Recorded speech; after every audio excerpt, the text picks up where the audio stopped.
अस्सलाम वालेकुम नाज़रीन। आज हम बात करेंगे कि सेहत क्या है।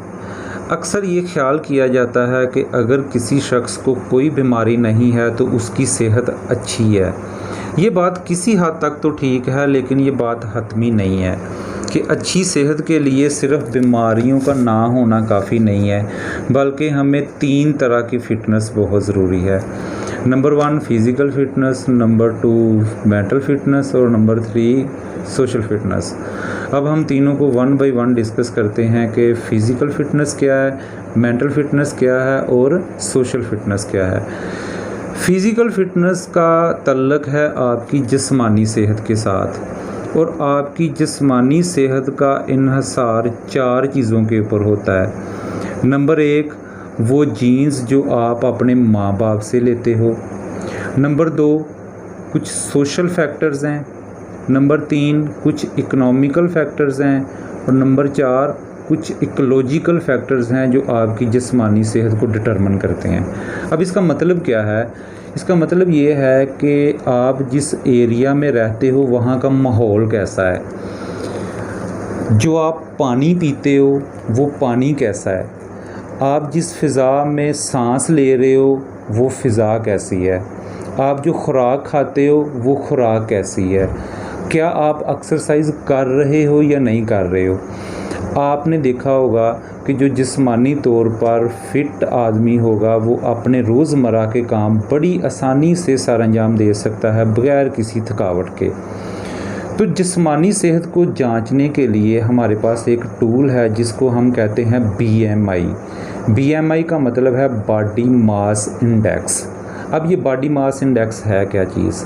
ये एक नाज़रीन टूल है जो आपके कद और वज़न के तनासब को देखता है। मतलब कि क्या आपके कद के लिहाज से आपका वज़न ठीक है कि नहीं। अगर तो आप ओवरवेट हो तो भी आपके लिए नुकसानदेह है, और अगर आपका वज़न कम है तो भी आपके लिए नुकसानदेह है। तो स्पेशली ये बात बच्चों के लिए तो बहुत अहम है, क्योंकि जो बच्चे होते हैं उनकी जो ग्रोथ है वो एक ख़ास उम्र तक होती है, उसके बाद उसका कद बढ़ना ख़त्म हो जाता है, रुक जाता है। तो बच्चों की ग्रोथ को देखने के लिए हमें रेगुलरली उसकी ग्रोथ असेसमेंट करनी पड़ेगी कि क्या आया उसकी उम्र के लिहाज से उसका कद बढ़ रहा है कि नहीं बढ़ रहा, और उसके अलावा उसकी उम्र और कद के लिहाज से वज़न भी बढ़ रहा है कि नहीं बढ़ रहा, कहीं वो बच्चा ग़िज़ाई कमी का शिकार तो नहीं है। ये सारी चीज़ें हमने फ़िज़िकल हेल्थ में देखनी होती हैं। अब हम बात करेंगे मेंटल फ़िटनेस के ऊपर। मेंटल फ़िटनेस का तल्लुक़ इमोशनल और साइकोलॉजिकल वेल बीइंग के साथ है। इमोशनल और साइकोलॉजिकल वेल बीइंग है क्या चीज़ कि एक शख्स एक सोसाइटी में किस तरह से रह रहा है, वो अपने नज़रियात, अपने एहसासात, अपने तजुर्बात उस सोसाइटी के साथ किस तरह से शेयर करता है। क्या कहीं वो सोसाइटी से अलग हो के कहीं अलग थलग ज़िंदगी तो नहीं बसर कर रहा।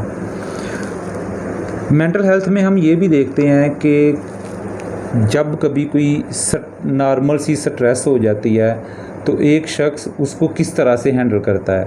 उस स्ट्रेस का अफेक्ट सोसाइटी के ऊपर तो नहीं आता।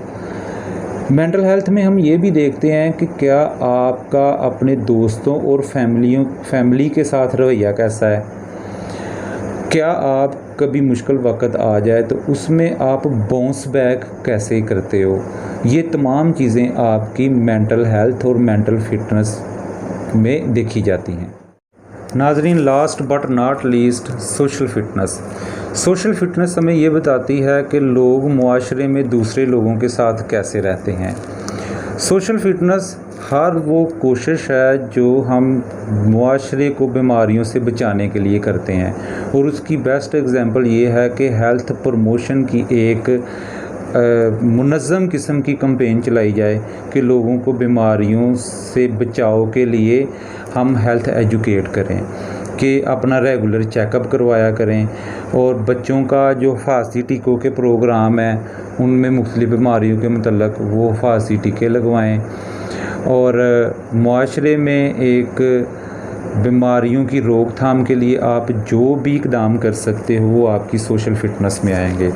जैसा कि इन दिनों कोरोना की वबा फैली है, क्योंकि मुख्तलिफ़ वक़्त में मुख्तलिफ़ बीमारियाँ आउटब्रेक होती हैं, तो हमारी ये सोशल रिस्पॉन्सिबिलिटी है कि हम खुद भी इस बीमारी से बचने के लिए जितने भी हिफाजती इक़दाम कर सकते हैं उसको करें, जिनमें हैंड वॉशिंग है, सोशल डिस्टेंसिंग है, यूज़ ऑफ मास्क है। खुद भी इसके ऊपर अमल करें और दूसरे लोगों को भी इसके ऊपर अमल करने की तलकीन करें। नाज़रीन, याद रखें कि ये जो हेल्थ है, ये हेल्थ सिर्फ डॉक्टर्स या हॉस्पिटल का इशू नहीं है, बल्कि ये एक सोशल जस्टिस का इशू है।